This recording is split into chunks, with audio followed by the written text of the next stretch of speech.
Film की शुरुआत होती है मॉस्को शहर की एक होटल को दिखाने से, जहाँ पर एक लड़का ओलेग अपनी नई दोस्त के साथ बातें कर रहा था। अपनी तारीफ करते हुए बता रहा था कि मैं एक आर्मी ऑफिसर हूँ, मेरे पास बहुत पैसा है। ये सुनकर उसकी दोस्त काफी मुतासिर होती है। ये कुछ वक्त और साथ गुजारती है और जल्द शादी करने का फैसला करती है। खैर एक जगह एक प्लेन अभी उड़ान भरता ही है कि तभी अचानक उसका इंजन काम करना बंद कर देता है। सभी लाइट्स बंद हो गई थी, जिसके बाद प्लेन भी सीधा आके जमीन पर गिरता है। यहाँ पता चलता है कि न सिर्फ ये प्लेन बल्कि पूरी दुनिया के हालात अचानक खराब हो गए हैं। बिजली से चलने वाली चीजों ने काम करना बंद कर दिया है। सारी लाइट्स धीरे धीरे करके बंद हो जाती है और पूरी दुनिया ब्लैकआउट हो जाती है। मतलब लाइट ना होने से अंधेरा छा गया। लेकिन पूरी दुनिया में अभी भी कुछ जगह ऐसी थी जहाँ पर बिजली मौजूद थी, जिनमें एक मॉस्को शहर भी था। मॉस्को शहर में टीवी पर चल रही खबरों में बताया जाता है कि हमारा राब्ता पूरी दुनिया से कट गया है। किसी को भी कुछ पता नहीं चल रहा था कि शहर के बाहर के हालात कैसे हैं, और न ही बाहर वालों को पता था कि उनके शहर में अभी बिजली है। ओलेग भी खबर देख रहा था। उसे लगता है कि शायद ये टेररिस्ट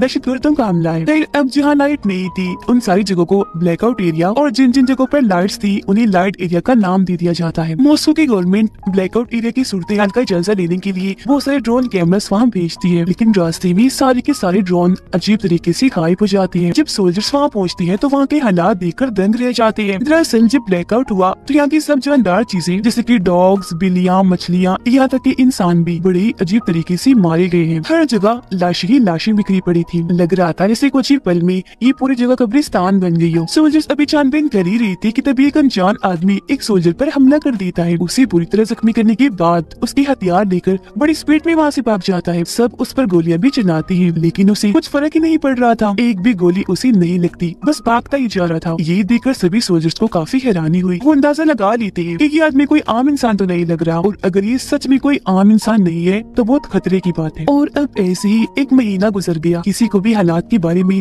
पता नहीं चला कि ऐसा कैसे हुआ। अब हम एक लड़के को देखते हैं जो ओलेग का दोस्त है। वो भी एक सोल्जर था, अपनी बूढ़ी माँ के साथ रहता था। उनकी हालत ठीक नहीं थी, पर जैसे उसे आर्मी का खत मिलता है वापस आने के लिए, दिल पर पत्थर रख के वो मिशन के लिए निकल जाता है। फिर सभी सोल्जर्स को इकट्ठा करके कैप्टन उन्हें बताती है कि ब्लैकआउट एरिया से हमें जो लाशें मिली थी उन सबको लैब में हमने टेस्ट करने के लिए भेजा था। रिपोर्ट के मुताबिक उन सब की मौत एक जहर की वजह से हुई, जो जहर उन्हें दिया नहीं गया था बल्कि उनके जिस्म ने खुद बनाया। ऐसा उन्होंने अपनी मर्जी से भी नहीं किया, बल्कि किसी अजीब चीज ने उनके जिस्मों को ऐसा करने पर मजबूर किया। और अब जैसे ही रात होती है सोल्जर्स की टीम ब्लैकआउट एरिया में जाने के लिए निकलने लगती है। इनमें ओलेग भी शामिल था, जो देखता है कि मेरी नई दोस्त यानी जिसके साथ उसकी शादी होने वाली थी वो भी जा रही थी, क्योंकि वो एक डॉक्टर थी। वहाँ पहुंचकर ये लोग आपस में बात कर ही रही थी कि तभी इमरजेंसी अलार्म बजने लगता है। सारे सोल्जर्स जल्दी से अपनी अपनी पोजीशंस के मुताबिक जंगल की तरफ गन पॉइंट करके खड़े हो जाते हैं। कैप्टन उन्हें बताती है कि जल्दी में से जानवर तेजी से उनकी तरफ बढ़ रहे हैं। सारे एक ही तरह के जानवर हैं, जिनका साइज काफी बड़ा है। और फिर अगले ही पल वो जानवर सोल्जर्स पर झपट पड़ती है। बुरी तरह हमला कर दिया था।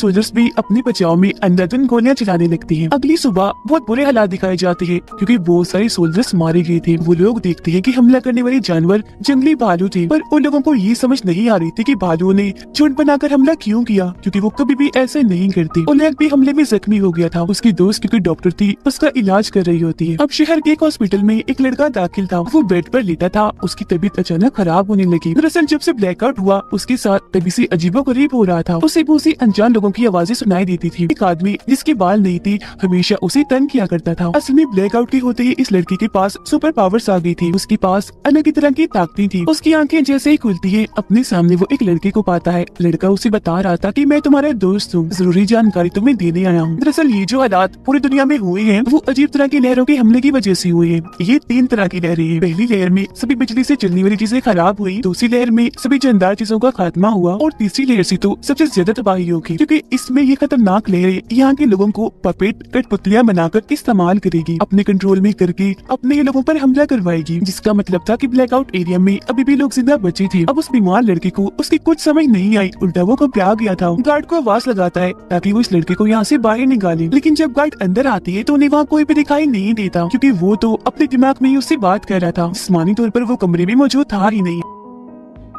इन सब हालात और अपने कंट्रोल में ना होने की वजह से लाइट एरिया के लोग सड़कों पर निकल आते हैं। हर तरफ तोड़फोड़ करके तबाहियां मचा रहे थे। यहाँ तक कि सोल्जर्स पर भी हमला करने लगते हैं, क्योंकि उन्हें लग रहा था कि ये सब गवर्नमेंट की कोई चाल है। उधर आर्मी कैंप में सोल्जर्स के अलग अलग ग्रुप बना दिए जाते हैं। इनमें एक ग्रुप ओलेग का था और एक उसके दोस्त का था। ब्लैकआउट एरिया के हालात बहुत खराब थे। सब कुछ तहस नहस हो गया।